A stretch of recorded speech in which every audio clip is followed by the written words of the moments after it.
नमस्कार, आप देख रहे हैं जनता ट्यूर। आपके साथ मैं हूं अमित शर्मा। दिन भर की खबरों का हर अपडेट और फॉलो अप लेकर मैं हूं आपके साथ अमित शर्मा। खबरों की खबर या फिर खबरों पर असर, हमारे संवाददाता खबरों के पीछे दौड़ते हैं दिन भर। ग्राउंड जीरो से सीधी खबर बताएंगे आपको जनता रिपोर्टर। प्रधानमंत्री नरेंद्र मोदी अपने कदमों और फैसलों से लोगों को चौंकाते हुए आए हैं। एक बार फिर ऐसा ही हुआ। दरअसल सीबीएसई की तरफ से 12वीं के छात्रों और उनके अभिभावकों के साथ एक ऑनलाइन मीटिंग की जा रही थी, लेकिन प्रधानमंत्री नरेंद्र मोदी अचानक इस मीटिंग में शामिल हो गए।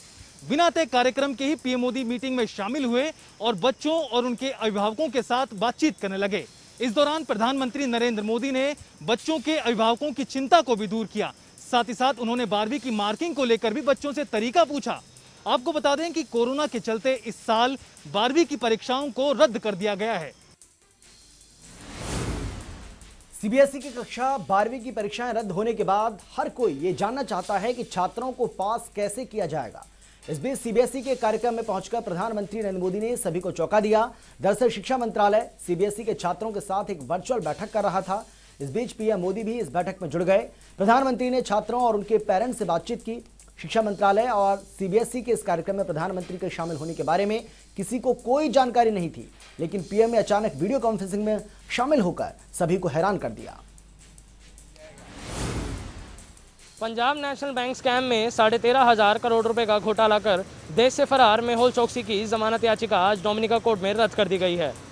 मेहुल चोकसी के वकील विजय अग्रवाल ने अब हाई कोर्ट में अपील करने की बात की है। वहीं आपको एक बात और बता दें कि इस केस की सुनवाई डोमिनिका कोर्ट में अभी भी जारी है, जिसके अंदर कोर्ट आज ये फैसला लेगी कि चोकसी को अब भारत सौंपा जाएगा या फिर एंटीगा जेल भेजा जाएगा। इससे पहले मंगलवार को जस्टिस बर्नी स्टीफेसन ने याचिका पर सुनवाई के लगभग 3 घंटे के बाद मेहुल चोकसी को मजिस्ट्रेट के सामने पेश करने का आदेश जारी किया था। इसके बाद मामले की सुनवाई 3 जून तक के लिए टाल दी गई थी। मेहुल की याचिका में दावा किया गया था कि चोकसी का पड़ोसी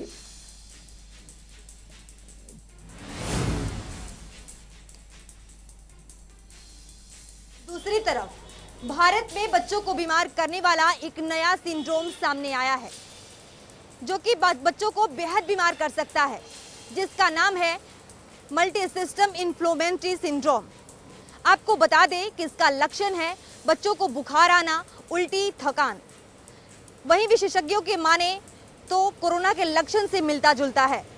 आपको बता दें कि आरटीपीसीआर टेस्ट कराने पर इसका टेस्ट नेगेटिव आ रहा है। वहीं एक तरफ जहां कोरोना के तीसरी लहर से लोग परेशान हैं, बच्चों को खतरा मंडरा रहा है, तो वहीं दूसरी तरफ ये काफी चिंताजनक विषय है। कोरोना महामारी से जहां पूरी दुनिया परेशान है, तो वहीं भारत में बच्चों को बीमार करने वाला एक ऐसा सिंड्रोम सामने आया है जो बच्चों को बेहद बीमार कर सकता है, जिसका नाम है मल्टी सिस्टम इन्फ्लेमेटरी सिंड्रोम। आपको बता दें कि इस सिंड्रोम का लक्षण बच्चों को बुखार आना, उल्टी, डायरिया, थकान जैसे कई लक्षण सामने आए हैं। वहीं केंद्र सरकार के अनुसार इस उपचार को लेकर दिशा निर्देश भी तय किए जा रहे हैं। विशेषज्ञों के अनुसार ये लक्षण कोरोना से मिलते जुलते हैं, लेकिन आरटीपीसीआर टेस्ट नेगेटिव आता है। कोरोना में जहां संक्रमण फेफड़ों में होता है, वहीं एमआईएस में ऐसा लगता है कि बीमारी शरीर के एक सिस्टम में नहीं बल्कि सब जगह है, और इसीलिए इसे मल्टी सिस्टम इन्फ्लेमेटरी सिंड्रोम कहा जाता है। ऐसे में जब कोरोना महामारी की तीसरी लहर बच्चों के लिए ज्यादा खतरनाक बताई जा रही है, इस तरह के लक्षण चिंताजनक हैं।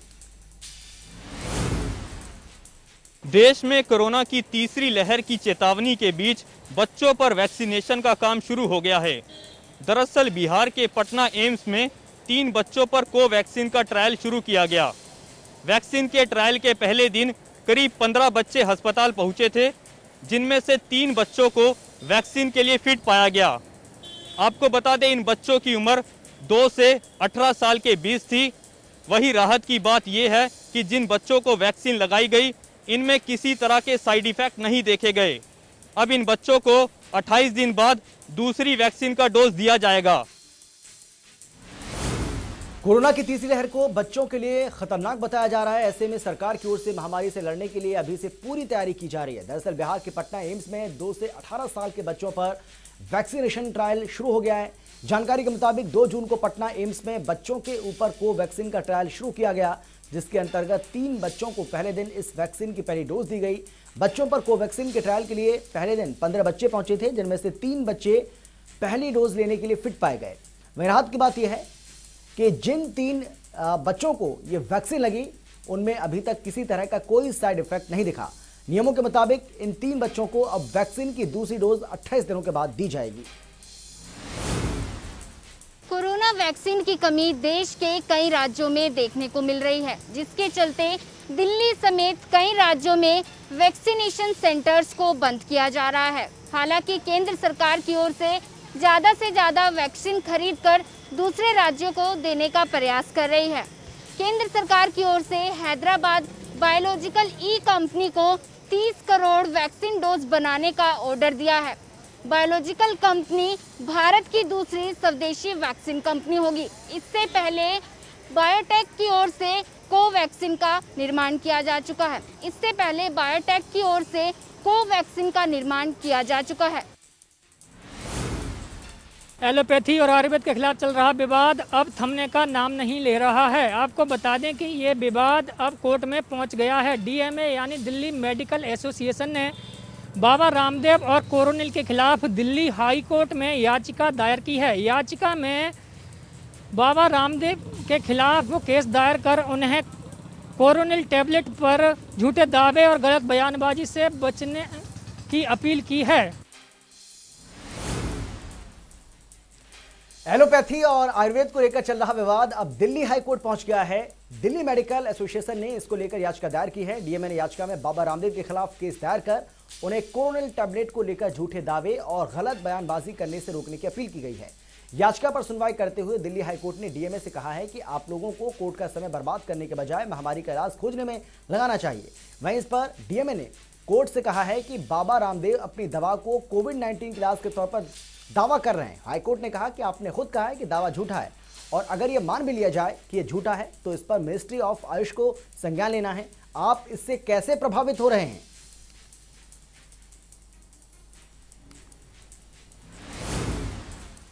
पंजाब कांग्रेस में जारी कलह के बीच सीएम कैप्टन अमरिंदर सिंह ने बड़ा दांव खेला है। दरअसल आपके बागी विधायकों को कांग्रेस में शामिल करवाया है। सुखपाल खैरा, जो कुछ दिन पहले ही आम आदमी पार्टी के बागी माने जाते थे, आज से वो कांग्रेस के सदस्य हो गए हैं। दरअसल 3 आम आदमी पार्टी विधायकों ने कांग्रेस का दामन थाम लिया है। हरियाणा के मुख्यमंत्री मनोहर लाल ने वीरवार को चंडीगढ़ में तमाम जिला उपायुक्तों के साथ बैठक की। इस दौरान मुख्यमंत्री ने तमाम जिलों में जारी विकास की परियोजनाओं के साथ साथ परिवार पहचान पत्र और कोविड को लेकर जो स्थिति है उसकी जानकारी ली। बैठक के बाद मुख्यमंत्री ने कहा कि परिवार पहचान पत्र की योजना में तेजी लाने के लिए अधिकारियों को निर्देश दिए गए हैं। चंडीगढ़ में मुख्यमंत्री मनोहर लाल ने वीरवार को सभी जिला उपायुक्तों के साथ समीक्षा बैठक की। इस बैठक में मुख्यमंत्री ने जिलों में जारी विकास परियोजनाओं की समीक्षा की। इस दौरान मुख्यमंत्री ने जिला उपायुक्तों के साथ परिवार पहचान पत्र योजना को लेकर चर्चा की और साथ ही अधिकारियों को ये निर्देश दिए कि इस योजना पर तेजी से काम को आगे बढ़ाया जाए। इसके अलावा मुख्यमंत्री ने कोविड के मुद्दे पर चर्चा करते हुए कहा है कि सभी जिलों में जो सीएचसी है उनमें एम्बुलेंस कम से कम तैनात रहे और साथ ही हर सीएचसी में 5 ऑक्सीजन के बेड कम से कम व्यवस्था की जानी चाहिए। इसके अलावा इस बैठक में मुख्यमंत्री ने मॉनसून सीजन के चलते अधिकारियों को बाढ़ या किसी भी तरह की स्थिति से निपटने के लिए भी तैयारी करने के निर्देश दिए हैं। इस दौरान मुख्यमंत्री मनोहर लाल ने यह दावा किया है कि हरियाणा में ब्लैक फंगस को लेकर 1000 इंजेक्शन मिल चुके हैं और 8000 इंजेक्शन भी जल्द ही हरियाणा को मिलेंगे। चंडीगढ़ में बीजेपी के प्रदेश अध्यक्ष ओपी धनखड़ ने जिला अध्यक्ष और जिला पद अधिकारियों के साथ बैठक की। बैठक के दौरान ओपी धनखड़ ने जिला अध्यक्ष और जिला पद अधिकारियों से संगठन को लेकर के फीडबैक लिया। साथ ही ओपी धनखड़ ने बीजेपी कार्यकर्ताओं को पार्टी को बूथ स्तर पर मजबूत करने की अपील की। कोरोना ने आम आदमी का जीना मुश्किल किया है। अपने बच्चों को बड़े बड़े स्कूलों में पढ़ाने का सपना जैसे टूट ही गया है, क्योंकि बड़े स्कूलों की मोटी मोटी फीस इस समय दे पाना मिडिल क्लास परिवारों के लिए बहुत मुश्किल हो गया है। स्कूल सरकारी हो या प्राइवेट, सभी में आज के समय में ऑनलाइन पढ़ाई ही चल रही है। इसके अलावा सरकार भी सरकारी स्कूलों में काफ़ी सुधार कर रही है। नए CBSE मान्यता प्राप्त सरकारी स्कूल खोले गए हैं।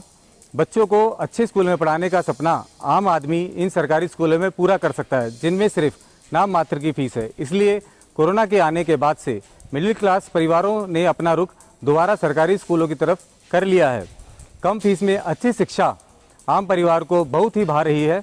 अब बस देखने वाली बात यह है कि सरकारी स्कूल बच्चों के भविष्य को संवारने में कितना खरे उतरते हैं।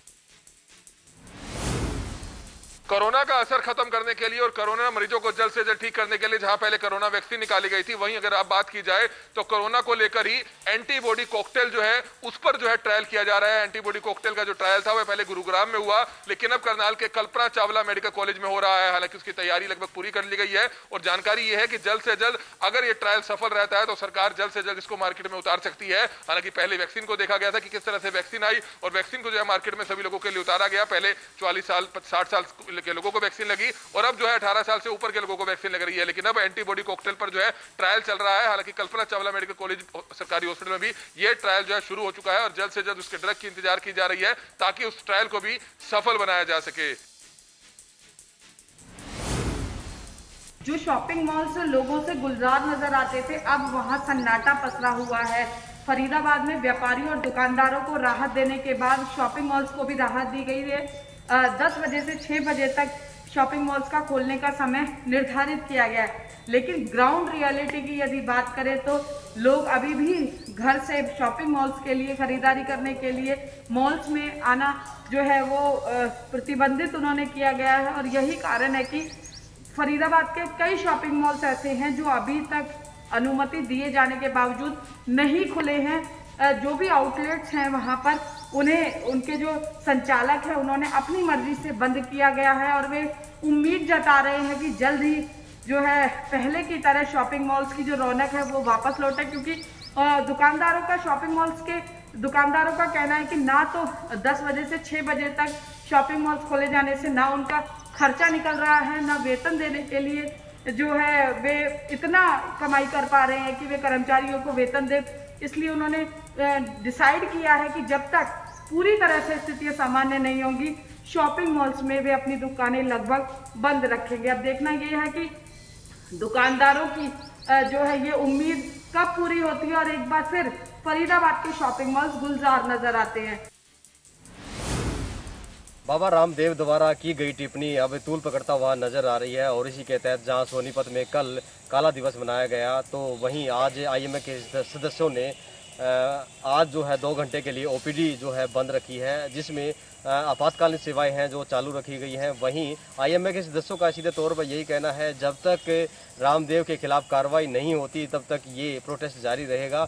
और जिस प्रकार से लगातार रामदेव द्वारा दिए गए बयान को लेकर अलग अलग क्षेत्र में जो है प्रोटेस्ट चल रहा है और सोनीपत में भी प्रोटेस्ट किया गया है, जहां सोनीपत में IMA की सदस्य डॉक्टर दिव्या सक्सेना ने यही कहा है कि जिस प्रकार 1.5 साल से कोरोना काल में डॉक्टरों ने अपना जीवन जो है न्यौछावर किया है और लोगों की जान बचाने में काफ़ी मददगार साबित हुए हैं, ऐसे में रामदेव का इस प्रकार का बयान सरासर गलत बताया है। और सोनीपत से इस प्रकार की काफ़ी ऐसे सदस्य हैं जो लगातार विरोध कर रहे हैं।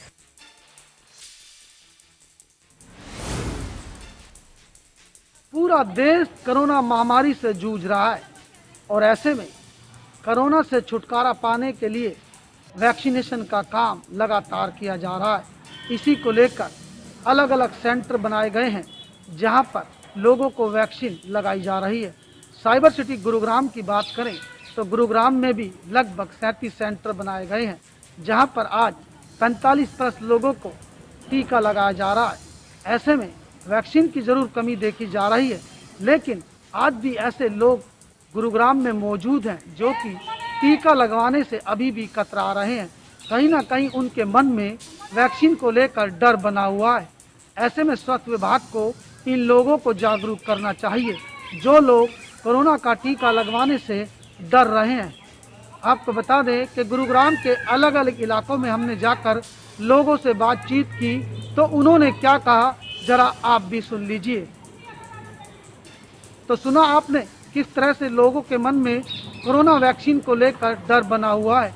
ऐसे में जिला प्रशासन और सरकार का यह अभियान कैसे पूरा होगा जब लोगों में वैक्सीन को लेकर डर बना हुआ है। हरियाणा सरकार की जगमग योजना को लेकर नारनौल के साथ लगते गांव सेका के लोग इसका भरपूर लाभ उठा रहे हैं। गांव सेका में अब 24 घंटे बिजली आने लगी है, जिसके चलते किसान अपने बिजली से संबंधित काम बड़ी आसानी से कर रहे हैं। तो वहीं महिलाएं भी अब घर में दूध बिलोने और चारा काटने का काम भी बिजली के उपकरणों से करने लगी हैं। छात्र छात्राएं भी देर रात्रि तक अपनी पढ़ाई कर सकते हैं। इसका लाभ अब पूरे गांव को भरपूर मिलने लगा है। पंचकुला के मोरनी स्थित टिक्करताल में 4 युवक नहाने के लिए उतरे, जिनमें से एक युवक की डूबने से हुई मौत। मृतक युवक की पहचान गुरदासपुर के रहने वाले 33 वर्षीय रवि कुमार के रूप में हुई है, जो पंचकुला के साथ लगते जीरकपुर में नेटवर्किंग का काम करता था। ये चारों युवक पंचकुला के मोरनी में लॉकडाउन के दौरान घूमने फिरने निकले थे, जहां पर टिक्करताल में नहाने के लिए उतरे थे। हालांकि इन्हें पर्यटन विभाग के अधिकारियों और कर्मचारियों द्वारा मना किया गया था, बावजूद इसके ये उस टिक्करताल में उतरे और हादसे में एक युवक की डूबने से मौत हो गई है। फिलहाल शव का पोस्टमार्टम करवाकर परिजनों को सौंप दिया गया है। पंचकुला के सेक्टर 6 नागरिक अस्पताल में मृतक युवक के शव का पोस्टमार्टम किया गया है। सीबीएसई बोर्ड द्वारा 12वीं की परीक्षा रद्द करने के बाद अब यूपी बोर्ड ने भी परीक्षाएं रद्द कर दी है। वहीं आपको बता दें कि उत्तर प्रदेश में लाखों की संख्या में छात्र परीक्षा देते हैं। वहीं इस फैसले पर कुछ छात्रों का कहना है कि परीक्षा होनी चाहिए थी। वहीं कुछ छात्रों ने इस फैसले पर असहमति जताई है।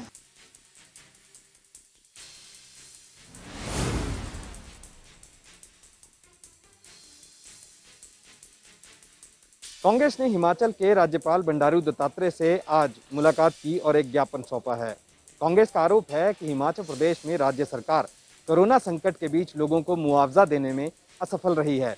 कांग्रेस का ये भी आरोप है कि कोरोना संकट के बीच लोगों को मुआवजा मिलना चाहिए, जो कि उनको नहीं मिल रहा है। इसी बीच पर्यटन व्यवसाय पूरी तरह से पटरी से उतर चुका है। उसको लेकर भी ये कहा गया कि छोटे तबके के लोग जो रोज़मर्रा से अपनी रोजी रोटी का जुगाड़ कर रहे थे, उन लोगों को भी मुआवजा मिलना चाहिए, क्योंकि लंबे अरसे से ये चीज़ें कोरोना संकट की भेंट चढ़ रही हैं। यही नहीं, कांग्रेस का ये भी कहना है कि टीकाकरण में तेज़ी लाई जाए, क्योंकि जिस धीमी गति से टीकाकरण चल रहा है वो काफ़ी सालों का एक पंचवर्षीय योजना बन जाएगी, जिसको लेकर भी उन्होंने ये कहा है कि अब जल्द ही इस पर तेज़ी लाने की आवश्यकता है। इसके अलावा भारत चीन सीमा पर चीन की तरफ से तेज़ी से गतिविधियां जो चल रही हैं, इनको लेकर भी राज्यपाल को कांग्रेस ने अपने ज्ञापन के माध्यम से अवगत कराया है। दूसरी तरफ भाजपा ने सीधे तौर पर यह कहा है और आरोप लगाया है कि इस तरह के बयानबाजी से कांग्रेस अखबारों की सुर्खियां बटोर रही है और लोगों में सनसनी का माहौल पैदा किया जा रहा है।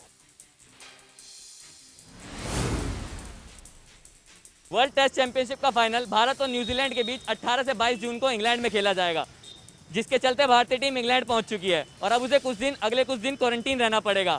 इसके बाद भारत इंग्लैंड के साथ वनडे, T20 और टेस्ट सीरीज भी इंग्लैंड में ही खेलेगा। तो जनता रिपोर्टर में फिलहाल इतना।